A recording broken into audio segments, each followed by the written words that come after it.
wabarakatuh. Oke, pada kesempatan kali ini saya akan melanjutkan materi tentang interaksi manusia dan komputer. Nah, pada video kali ini saya akan membahas tentang faktor manusia. Nah, kaitannya nanti akan membahas terkait tentang hubungan-hubungan yang ada dalam manusia yang perlu dipertimbangkan untuk sebagai acuan dalam mendesain antarmuka atau interface sebuah sistem dalam pengembangan sistem. Nah, oke, yang pertama kita akan bahas dulu nih terkait tentang pemahaman umumnya.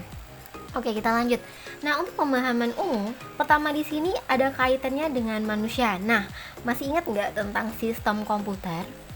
Ya, saya pernah bahas pada video sebelumnya, yaitu tentang sistem komputer atau dasar sistem komputer. Nah, oke, untuk dasar sistem komputer kita paham ya tentang hardware, software, dan brandware. Nah, untuk hardware sendiri itu adalah perangkat keras. Terus ada software, itu adalah perangkat lunak. Terus ada brandware, itu adalah manusia yang mampu menggunakan dan menjalankan perangkat lunak. Nah, jadi brandware inilah posisi kita sebagai manusia atau user yang menggunakan sistem komputer tersebut. Nah, mengapa? Desainer sistem harus memahami efek dari faktor manusia. Nah, ini ada kaitannya terkait untuk melakukan perancangan sebuah tampilan dalam pengembangan sebuah sistem itu harus memperhatikan dari pembuatan user. Oke, kita lanjut. Dari kebutuhan user sendiri itu bisa dilihat dari beberapa faktor. Nah, apa saja? Ya, nanti kita akan bahas, akan pelajari lanjutnya ya. Oke, untuk pertama, alasannya adalah manusia memiliki keterbatasan dalam memproses informasi. Nah, yang kedua yaitu pemahaman akan kemampuan dan keterbatasan manusia akan menghasilkan sistem yang bisa dan optimal untuk digunakan oleh manusia. Nah, jadi berdasarkan dari pemahaman dan kemampuan dari keterbatasan dalam memproses informasi dari manusia tersebut, si desainer sistem akan menghasilkan sebuah rancangan atau tampilan sistem yang bisa dan optimal untuk digunakan oleh manusia, sehingga yang dimaksud dengan bisa dan optimal itu adalah mengcover keterbatasan yang tidak dimiliki oleh manusia tersebut. Jadi menjadi atau menghasilkan sebuah sistem yang mengcover dari keterbatasan manusia tersebut. Oke, kemudian dari segi manusia sendiri ada beberapa bagian yang perlu diperhatikan dalam membangun atau mendesain prototipe atau tampilan interface. Nah, untuk yang pertama adalah yang perlu diperlihatkan terkait input dan outputnya. Inputnya informasi yang diperoleh dari baik visual, auditory, terus haptic maupun momen atau kejadian, kemudian dari input yang diperoleh. Nah, kemudian selanjutnya akan dilakukan penyimpanan informasi dari memori otak, baik itu dalam bentuk sensori, terus atau short time maupun long chip, nanti akan bisa dibahas di perbahasan berikutnya. Terus kemudian untuk sebuah dilakukan penyimpanan informasi di sini akan dilakukan memproses dan memanfaatkan informasi tersebut, baik itu dalam bentuk penalaran, problem solving, skill maupun penggunaan error atau kesalahan. Terus berdasarkan hasil dari pemrosesan tersebut, maka akan dihasilkan sebuah emosi yang mempengaruhi dari kemampuan manusia, di mana yang perlu ditekankan di sini adalah untuk setiap manusia memiliki kriteria atau karakteristik yang berbeda, dan setiap manusia itu yang sehingga bukan berarti kita akan mengikuti setiap keistimewaan tersebut ya, tapi justru dengan manusia yang berbeda-beda itu bagaimana kita bisa menciptakan sebuah sistem yang dapat digunakan untuk menangani dari perbedaan tersebut. Nah, kembali nanti akan menghasilkan sebuah output informasi yang nantinya bisa dalam bentuk visual, audio, haptic. Proses ini akan menjadi sebuah siklus terdiri dari input, kemudian diproses ke otak. Nah, kemudian dimanfaatkan formasinya dalam bentuk penalaran atau program solving. terus penanganan masalah, kemudian nantinya akan mempengaruhi oleh emosi manusia itu seperti apa. Nah, karena setiap orang berbeda, jadi harus diperhatikan bentuk-bentuk kebutuhannya agar bisa digunakan secara bersama-sama seperti itu. Nah, kemudian di sini akan menghasilkan output juga dalam bentuk yang sama seperti input berupa visual, audio teori, terus haptic maupun movement seperti itu. Oke, kita lanjut tentang kemampuan dasar manusia. Untuk kemampuan dasar manusia ini adalah kemampuan dasar di sini tidak berkembang secara pesat dan cenderung lebih tetap atau statis. Tidak seperti buku Moore di mana perbedaan dengan perkembangan teknologi komputer. Kalau teknologi komputer bahkan perkembangan bukan lagi dari bulan tapi setiap detiknya. Nah, yang akan berubah karena ini mencakup keseluruhan di sebuah dunia berbeda dengan kebiasaan atau perkembangan dari habit si manusia itu sendiri. Nah, kemudian nanti batasan di mana hal ini perlu diperhatikan. Batasan yang ada itu adalah terkait dengan pemahaman terhadap kemampuan manusia yang senantiasa itu berubah dan berkembang, maupun tadi di awal berupa bahwa perubahan dan perkembangan itu tidak secara signifikan dalam waktu yang dekat, tapi ini perlu diperhatikan. Nah, yang pertama yaitu terkait tentang kognitif. Nah, kemudian teori persepsi warna dan terakhir adalah efek kelompok dan situasi terhadap manusia dalam bertindak dan bereaksi. Nah, untuk kognitif sendiri di sini adalah berkaitan tentang bagaimana manusia itu memahami dan mempelajari suatu apapun itu, baik yang bersifat hidup maupun tidak. Nah, sedangkan teori persepsi warna itu kaitannya tentang bagaimana pemilihan warna yang tepat dan baik menghasilkan sebuah tampilan yang tidak hanya menarik tetapi juga nyaman untuk dilihat. Oke, kemudian untuk efek kelompok dan di suatu situasi terhadap manusia dalam bertindak dan bereaksi ini kaitannya adalah di lingkungan kerja atau lingkungan si manusia yang itu berada. Nah, sehingga mempengaruhi apakah event yang diperlukan itu harus seperti apa. Itu disesuaikan dengan lingkup sosial atau kelompoknya. Oke, kita lanjut. Ini adalah kemampuan dasar manusia. Kita lanjut ya untuk kemampuan dasar manusia tadi. Itu adalah mengapa harus diperhatikan. Ini alasannya yang pertama ya, seperti itu ya, untuk demi desain yang baik. Nah, kemudian keinginan untuk meningkatkan performa user, di mana user akan bekerja lebih optimal dengan sistem yang mendekati kondisi ideal seperti yang dia inginkan. Nah, hal ini kaitannya hubungan antara desain yang lebih baik, artinya menarik maka untuk menggunakannya seperti itu. Nah, yang kedua yaitu terkait tentang meningkatkan performa user, juga menarik. Ketika tampilan juga menarik, tampilan juga harus sesuai dengan kebutuhan user sehingga memudahkan user untuk menggunakan. Hal ini berkaitan dari pekerjaan yang dilakukan oleh user yang tadinya mungkin lambat atau tadinya mungkin membutuhkan waktu, ini akan menjadi lebih cepat dan dengan hasil yang lebih optimal. Oke. Nah, untuk kemudian pemahaman terhadap user akan memberikan informasi yang sangat berguna untuk proses desain.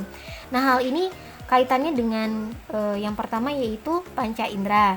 Nah, yang kedua dengan sistem pemrosesan informasi atau memori yang di sini adalah otak. Nah, yang ketiga itu adalah respon fisik.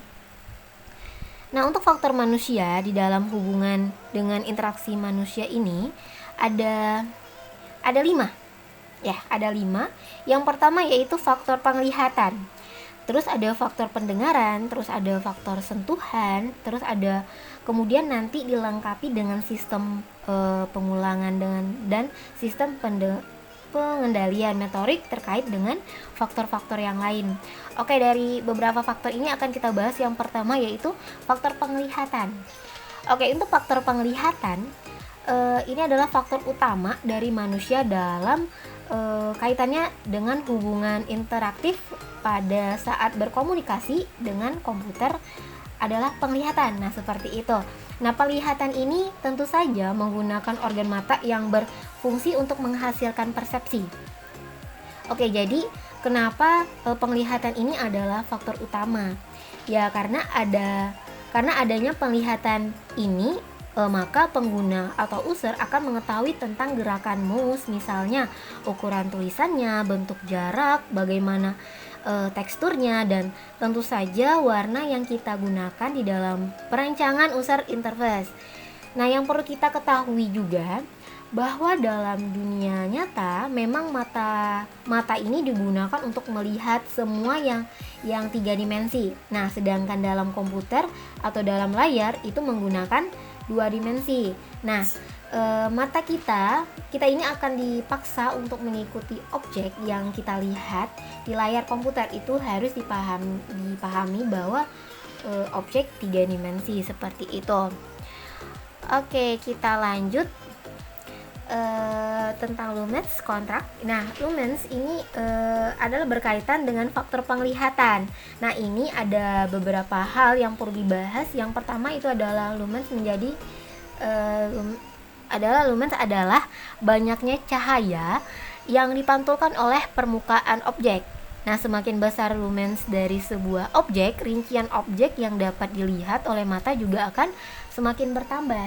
Nah, contohnya di sini misalnya sebuah benda di dalam sebuah ruangan. Nah, kemudian kalau lampu dari dalam ruangan tersebut dinyalakan, maka kita akan dapat melihat objek itu bentuknya seperti apa. Nah, ini yang dimaksud dengan lumens. Jadi adanya pantulan oleh permukaan objek seperti itu. Nah, jadi pantulan cahaya kepada objek, kemudian pantulan objek kepada mata kita. Nah, artinya mata kita akan melihat sebuah objek berdasarkan pantulan cahaya yang diberikan.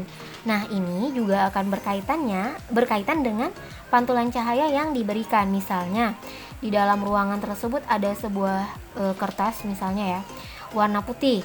Nah, kemudian kalau dipantulkan cahaya warna biru, maka mata kita akan memproses pantulan dari kertas yaitu kertas yang kita anggap itu sebagai warna biru. Nah, begitu juga dengan warna-warna yang lain. Nah, semakin besar lumens yang ada dari sebuah objek, ya tentu saja apa yang kita lihat akan semakin rinci tentunya. Nah, kalau misalnya lampu dalam kamar atau dalam ruangan kita gunakan 5 watt, maka objek yang kita lihat itu juga tidak akan terlalu jelas. Semakin besar atau semakin tinggi cahaya yang diberikan, maka semakin jelas juga kita akan melihat rincian dari objek tersebut seperti apa. Nah, selanjutnya yaitu kontras. Nah, kontras di sini ini adalah kedua dari faktor penglihatan tadi. Nah, jadi kita dapat mengetahui hubungan antara cahaya yang dikeluarkan dan juga cahaya yang ada di latar belakang. Nah, inilah yang disebut dengan kontras. Jadi kontras ini adalah selisih antara lumens objek. Jadi apa yang kita lihat di depan ada selisihnya dengan di belakang. Maksudnya, apa yang tampak sebagai layar depan, maka akan ada selisih dengan apa yang tampak pada backgroundnya. Oke, kita lanjut yaitu tentang cahaya. Yang ketiga yaitu kecerahan. Jadi kecerahan ini adalah tanggapan subjektif terhadap cahaya. Nah, lumens yang tinggi ini akan berimplikasi juga pada kecerahan yang tinggi pula. Nah, misalnya kita lihat kita main handphone di dalam ruangan, di ruangan gelap dalam tingkat kecerahan 30 yang akan berbeda. Nah, ketika kita menggunakan handphone di ruangan dengan lampu yang menyala dengan tingkat kecerahan juga yang sama 30, maka kita akan lebih jelas melihat ketika lumensnya semakin kecil. Maka semakin kecil lumensnya, kecerahan yang ditampilkan juga akan semakin besar kecerahan dari sebuah objek atau kecerahan dari sebuah layar komputer. Nah, ini kita akan melihat kenyataan yang ganjil pada kontras kecerahan dari tingkat tinggi yang ke tingkat yang lebih rendah. Atau ilustrasi yang lainnya, misalnya kalau kita menggunakan atau bermain smartphone di dalam ruangan dan juga di luar ruangan, misalnya ya pada saat siang hari dengan matahari yang cukup atau cahaya yang matahari yang cukup terang, maka kita akan melihat di situ ada semakin tinggi cahaya matahari akan berpengaruh terhadap layar komputer kita. Nah, maka semakin tinggi juga tingkat kecerahan di smartphone yang harus kita atur supaya kita dapat melihat warnanya. Kalau misalnya pengaturan cahaya yang lebih gelap pada sinar matahari yang terang, maka kita tidak akan bisa melihat ya apa sih yang ada di smartphone kita, seperti itu. Nah, kita lanjut sudut dan ketajaman penglihatan. Nah, kemudian terkait dengan penglihatan, tentu saja ada sudut dan ketajaman penglihatan. Ini memang cukup penting, visual angle. Jadi bagaimana kita melihat sebuah sudut atau sudut yang berhadapan dengan objek pada mata. Misalnya, sekarang saya bisa melihat semua layar dengan menggunakan kedua mata saya nih. Kemudian, apakah layar tersebut kita bisa lihat dari samping? Seberapa jauh kita bisa lihat perancangan yang ada, atau seberapa jauh sudut yang bisa kita gunakan. Nah, ketika sebuah user interface dari sebuah aplikasi dihadapkan kepada kita, nah, ketajaman mata akan berkaitan dengan sudut penglihatan minimum. Jadi kita mata masih dapat melihat sebuah objek dengan jelas. Jadi misalnya kita dapat melihat menu paling sudut, atau kita bisa dapat melihat ikon terjauh dan lain-lainnya. Nah, untuk mengukur sudut dan ketajaman mata penglihatan yang disebut dengan medan penglihatan, seperti itu. Oke, kita lanjut tentang medan penglihatan. Untuk medan penglihatan ini dibentuk ketika mata kita bergerak dari kiri terjauh dan kanan terjauh ke kanan terjauh, atau sebaliknya dari sudut kanan terjauh ke kiri terjauh. Nah, di sini ada 4 daerah medan penglihatan yang kita lihat. Itu adalah penglihatan yang pertama ya, itu ada penglihatan binokuler. Nah, binokuler ini adalah penglihatan di mana sebuah objek itu dapat kita lihat dengan jelas dengan menggunakan kedua mata kita. Nah, contohnya yang mata depan nih, kedua-duanya kita lihat di depan kita. Jadi jelas banget nih kita melihat komputer yang ada di depan kita. Nah, untuk penglihatan monokuler kiri, ini adalah penglihatan sudut kiri terjauh, di mana pada sudut ini di sebuah objek, dengan adanya sudut tersebut, sebuah objek kita hanya dapat melihat dengan mata kiri, dan sedangkan mata kanan tidak mampu lagi digunakan untuk melihat. Jadi kalau misalnya kita tutup mata kanan kita, maka kita hanya bisa dilihat pada sudut terjauh ke kiri. Jadi untuk sudut yang ke kanan kita nggak bisa lihat, seperti itu. Nah, tentu juga dengan penglihatan monokuler kanan. Nah, untuk monokuler kanan ini adalah kebalikan dari monokuler kiri, yaitu penglihatan kanan terjauh. Nah, jadi intinya yaitu ya, kalau misalnya kita tutup di mata kiri kita, jadi kita nggak bisa melihat di daerah kiri kita, seperti itu. Nah, terakhir yaitu daerah buta. Di daerah buta ini itu adalah daerah terbelakang dari jadi walaupun menggunakan kedua mata kita tidak mampu melihat untuk daerah buta atau daerah belakang. Jadi intinya untuk daerah buta itu adalah daerah bagian belakang. Jadi intinya kita nggak bisa ngelihat ya daerah bagian belakang kita. Oke, seperti itu. Nah, untuk kaitannya dengan medan penglihatan, memang ini berkaitan dengan interaktif otak, karena semua yang kita lihat ini sebenarnya memang dilihat oleh mata, tapi yang akan menentukan itu apa adalah otak. Jadi otak yang akan digunakan untuk memahami maksudnya dari apa yang kita lihat. Misalnya seperti gambar di layar, untuk blok A dan blok B. Nah, bisa dilihat ya, ada balok A dan balok B. Mata kita akan merespon, kemudian otak kita akan mencerna apakah itu, ya kan? Jadi semua untuk blok A yang hitam ataupun blok B, sekilas mungkin kita lihat itu tuh dapat menginterpretasikan bahwa itu merupakan ukuran yang berbeda, ya kan? Ukuran berbeda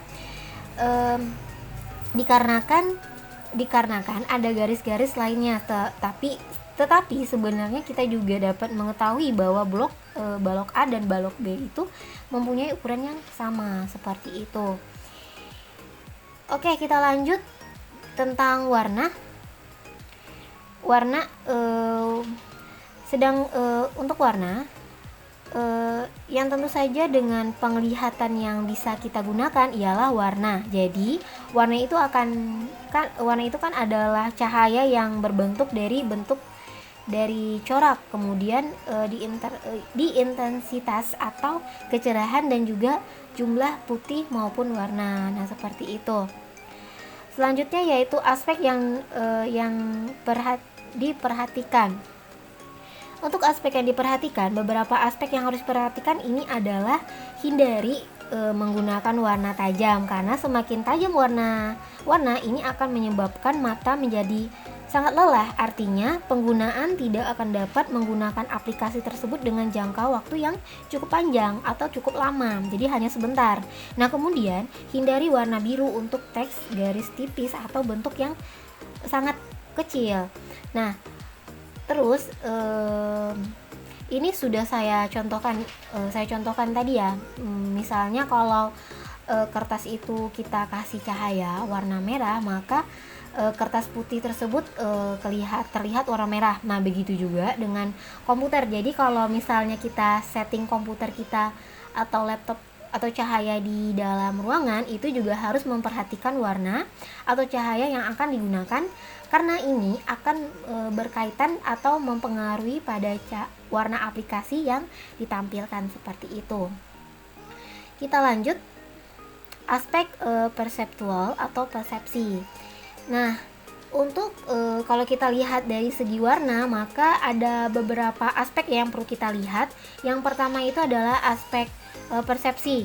Nah, yang diterima tidaknya layar tampilan warna oleh para pengguna sangat bergantung pada bagian warna digunakan. Nah, warna dapat meningkat implementasinya mengikuti prinsip dasar dari penglihatan warna oleh manusia. Nah, contohnya di sini, tidak semua warna yang sudah dibaca secara umum, latar belakang dan warna gelap akan memberikan informasi yang jelas dibandingkan warna yang lebih cerah.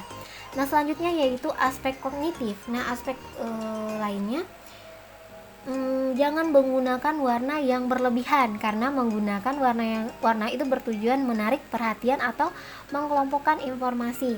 Nah, jadi informasi-informasi yang berkait dengan contohnya ini misalnya dengan agenda kerja kita, terus maka menggunakan warna tertentu ya, misalnya ada warna merah, warna kuning, atau warna biru. Terus informasi yang berkaitan dengan berita, informasi yang berkaitan dengan profil dan lain-lain sebagainya. Oke, kita lanjut tentang faktor kedua, ini adalah faktor pendengaran atau telinga. Oke, untuk faktor kedua ini dari manusia yang tidak kalah penting, sebuah penglihatan adalah faktor pendengaran. Jadi, kebanyakan manusia ini akan bisa mendeteksi suara oleh kisaran frekuensi 20 Hz sampai 20 kHz. Nah, sedangkan dari kebisingan maka kita bisa dibisingkan yaitu 20 desibel. Percakapan 50 desibel sampai 70 desibel. Nah, kenapa pendengaran ini juga termasuk penting? Ya, selain dari pendengaran, karena dari pola interaktif yang akan kita gunakan terhadap komunikasi kita dan komputer, selain kita bisa melihat warna, dan maka yang perlu kita ketahui juga adalah menggunakan pendengaran atau suara yang dikeluarkan. Nah, kita sering melihat ya, kalau di komputer kadang teknisi itu bisa mengetahui ya kerusakan komputer dari bunyi beatnya. Nah, yang dikeluarkan misalnya kita tahu nih flash disk, hard disk atau drive kita colokan, itu kan ada bunyi ke port USB, itu kan ada bunyi tik tung ya kan. Nah, itu sudah masuk atau tidak berkaitan dengan suara ya kan. Misalnya suara juga kita masukkan flash disk, jadi suaranya yang berbeda dengan pencabutan flash disk. Kalau misalnya memasukkan sama mengeluarkan itu kan berbeda dengan suaranya. Oke, bisa dicontohkan. Oke, begitu juga dengan suara-suara yang lain. Apalagi kalau kita berbicara pola interaktif yang sekarang atau pola interaktif saat ini, dengan menggunakan pendengaran kita bisa mengetahui apa yang akan dikerjakan. Ini juga berkaitan dengan pesan misalnya yang disampaikan oleh aplikasi, atau misalnya juga kita terjadi error ketika kita menggunakan sebuah software seperti itu. Itu kan biasanya selain di pesan yang muncul, layar itu juga suara yang menunjukkan bahwa apa yang kita lakukan itu terjadi kesalahan. Nah, ini juga berkaitan dengan keanekaragaman pengguna. Artinya, memang tidak semua pengguna mempunyai penglihatan. Mohon maaf, misalnya seperti yang tidak bisa melihat, maka satu-satunya cara selain sentuh yaitu adalah dengan menggunakan pendengarannya. Dengan pendengaran, maka saat orang yang tidak bisa melihat itu menggunakan aplikasi seperti itu. Oke, kita lanjut, yaitu tentang faktor ketiga, yaitu faktor sentuhan. Wah, sentuhan ya. Nah, kalau sentuhan ini sebenarnya berkaitan lebih banyak dengan aspek ergonomi atau aspek secara fisik, kenyamanan kita menggunakan perangkat tertentu. Nah, seperti itu. Misalnya kita menggunakan papan ketik, keyboard atau untuk PC dan keyboard untuk laptop, penekanannya kan cukup berbeda tuh. Nah, kalau untuk keyboard komputer itu lebih menggunakan lebih keras ya, dibanding dengan keyboard yang di laptop ya, yang di laptop. Nah, bagaimana lingkungan dari mouse berikut adalah apakah kecil, besar, dan pengaitnya, atau ada tombol-tombol yang banyak misalnya untuk bermain game, ataupun ada tingkatan kenyamanan bisa pada saat menggeser mouse dan lain-lain. Ini berkaitan dengan sentuhan. Ini juga dalam kategori keanekaragaman, karena selain misalnya seorang pengguna tidak bisa melihat, maka keyboard tersebut harus dilengkapi dengan keyboard untuk mendeteksi huruf yang dapat dilihat dan dapat dirasakan orang yang tidak bisa melihat, seperti itu. Kita lanjut tentang pemodelan sistem pengolahan. Nah, untuk selain dari penglihatan, kemudian pendengaran dan juga sentuhan, kita juga bahas mengetahui tentang terkait dengan pemodelan sistem pengolahan. Jadi memang berkaitan ya dengan sistem pengolahan ini. Nah, baik manusia dengan komputer, dan komputer ini menggunakan atau piranti masukan. Nah, kemudian piranti pengolahan dan piranti keluaran.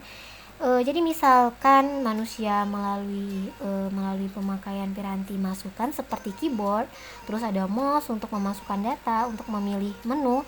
Jadi hasil dari apa yang sudah dilakukan manusia ini akan diproses di dalam komputer dengan dan kemudian ditampilkan di layar. Nah, supaya apa? Ya, supaya kita dapat mengerti apakah perintah yang kita berikan hasilnya sudah sesuai atau tidak. Nah, misalnya kita mengetik tombol A atau di keyboard A, maka tampilannya di huruf yaitu A. Nah, kan ada juga kalau misalnya kita masukkan keyboard A, maka tampilannya di tampilan di layar yang B ya. Itu artinya tidak sesuai. Jadi input yang dimasukkan, output yang dikeluarkan itu tidak sesuai atau tidak signifikan dan tidak sesuai dengan harapan. Nah, sedangkan keluaran ini berkaitan dengan sensor-sensor dari penggunaan jadi penglihatan dan pendengaran. Kemudian akan dilewatkan ke sisi pengolahan kognitif atau pengolahan pengetahuan apakah memang sudah sesuai atau tidak, seperti itu. Oke, kemudian keluaran dari sistem pengolahan ini adalah tanggapan sesuai dengan apa yang memang kita lihat di layar tampilan. Kalau misalnya itu berupa hasil yang memang harus dilihat atau akan tampilan yang di speaker, misalnya kalau bentuknya adalah yang mau dilihat adalah sisi pendengarannya. Oke, kita lanjut pengolahan secara dasar dan otomatis. Nah, kalau dari pengolahan ini memang ada dibagi menjadi dua, yaitu pengolahan secara sadar dan juga pengolahan secara otomatis. Nah, pengolahan secara sadar ini terjadi ketika rangsangan yang diberikan dibagikan di intelektual dan memerlukan beberapa waktu untuk menghasilkan tanggapan yang sesuai. Nah, jadi misalnya pengolahan aritmatika, jadi akan kita harus masukkan dulu nih dulu angkanya, kemudian melakukan proses perhitungan apakah dengan penggunaan operator penjumlahan atau operator plus, perkalian dan lain-lain. Sedangkan pengolahan otomatis ini berlangsung secara refleks dan hanya memerlukan waktu yang pendek. Misalnya kita menulis angka di layar seperti itu. Kita lanjut, yaitu memori manusia. Nah, berkaitan dengan itu, yang berkaitan dengan memori manusia, jadi secara umum ada 3 jenis atau fungsi memori yang memori manusia. Nah, bisa saudara lihat di layar. Di sini ada pertama, yaitu ada sensor. Nah, sensor ini ada icon, quick dan haptic. Jadi nanti akan kita bahas di slide selanjutnya apakah itu iconic, quick dan haptic. Kemudian sensor ini yang akan memberikan perhatian atau itu akan kita lihat sehingga menjadi memori jangka pendek. Nah, yang kedua yaitu memori jangka panjang. Jangka pendek.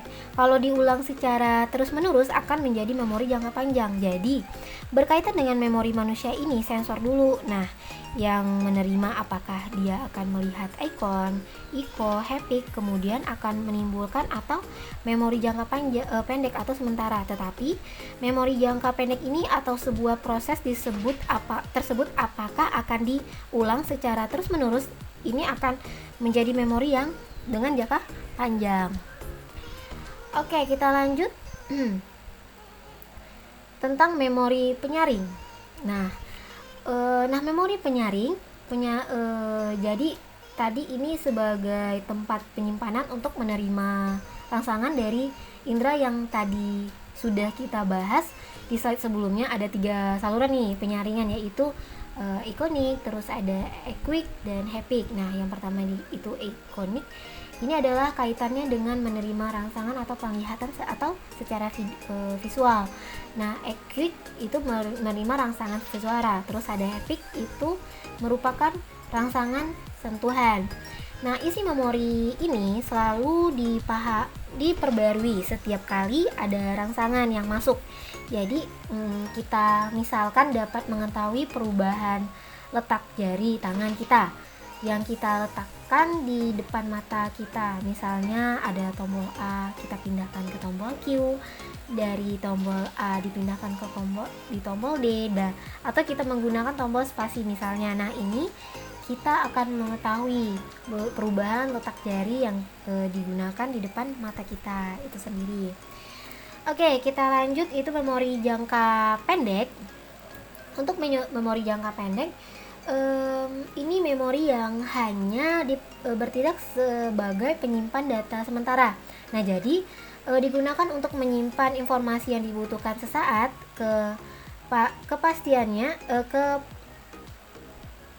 Kapasitasnya memang kecil atau terbatas, dan paling untuk mengukurnya yang mengenali atau panjang secara sebuah urutan. Nah, seperti itu. Nah, untuk kemudian kemampuan untuk mengingat kembali ingatan memang baru dipanggil ya. Misalnya kita berkaitan hanya berkaitan dengan nomor-nomor handphone, kemudian urutan-urutan nomor tersebut kita memang mengingatnya kurang lebih panjang, paling panjang kita bisa mengingat 7 sampai 9 digit. Nah, penglihatan bisa coba diulangi lagi dan seterusnya seperti itu. Kita lanjut memori jangka panjang. Kita lanjut dengan memori jangka panjang. Di sini memori ini diperlukan untuk menyimpan informasi dalam jangka waktu yang lama. Merupakan tempat penyimpanan seluruh pengetahuan, fakta informasi, pengalaman, urutan perilaku, dan segala sesuatu yang diketahui. Nah, kapasitas besar atau tidak terbatas, kecepatan akses lebih lambat lebih besar 1/10 sekon ya. Proses penglihatan pelan. Nah, jadi kita akan lebih hemat untuk memasukkan sebuah data dalam memori jangka panjang, tetapi memang untuk hilangnya juga akan lama. Nah, apa hubungannya dengan interaksi manusia dan komputer? Nah, karena ini berkaitan dengan perancangan aplikasi yang kita buat. Semakin susah digunakan untuk membuat aplikasi tersebut masuk ke dalam memori jangka panjang, akan memang aplikasi tersebut harus sering-sering digunakan. Kalau aplikasi hanya sekali digunakan, mungkin saja dapat lupa dan lain-lain sebagainya seperti itu. Oke, kita lanjut. Ini adalah faktor yang paling terakhir, yaitu faktor pengendali motorik. Oke, nah kemudian selain dari penglihatan, data berkaitan dengan penglihatan motorik, jadi berkaitan dengan pengendalian motorik ini, responden utamanya yang pada operator, pada manusia itu tersebut, misalnya dia memang punya 10 jari nih dan punya satu suara. Jadi pengendalian motorik dapat dilatih untuk mencapai taraf kemampuan tersebut. Nah, contohnya ini misalkan kita bisa mengetik dengan 10 jari dengan 100 sampai 1000 huruf per menit. Barangkali kemampuan yang umum, tetapi Anda mengetik dengan 2 jari, kecepatannya yaitu 400 huruf per menit pun sulit untuk tercapai. Kira-kira seperti itulah berkaitan motorik ini, berkaitan dengan faktor manusia, khusus di bagian sentuhan, yaitu dengan sensor haptik, yaitu bagaimana kita menggunakan jari kita. Nah, bagaimana kita juga mengeluarkan suara untuk memberikan perintah, karena aplikasi saat ini kita melihat Google saat ini akan kan orang melakukan pencarian, tidak lagi mengetik atau tapi tinggal menyebutkan apa yang dicari, tinggal di Google aja ya. Misalnya cara memasak ini, misalnya seperti itu, cara pembuatan pemrograman ini, misalnya seperti itu. Nah, yang kemudian Google suara dan contoh selanjutnya gitu ya. Nah, itu saja yang bisa saya sampaikan berkaitan dengan faktor manusia. Di antaranya tadi ada penglihatan sebagai faktor utamanya, kemudian ada faktor pendengaran, terus ada sentuhan, di mana ketiga faktor tersebut dilandasi dari 3 rangsangan yang dapat kita lihat sesuai sensor penyaring, yaitu ada ikonik, terus ada epic, terus ada equick, ya kan. Nah, kemudian ada pengolahan data juga dan diakhiri dengan pengendalian motorik. Nah, semoga bermanfaat. Jika ada pertanyaan bisa ditanyakan langsung di grup WA dan atau juga di kolom komentar. Oke, saya tutup perkuliahan pada hari ini dengan mengucapkan dengan Assalamualaikum warahmatullahi wabarakatuh.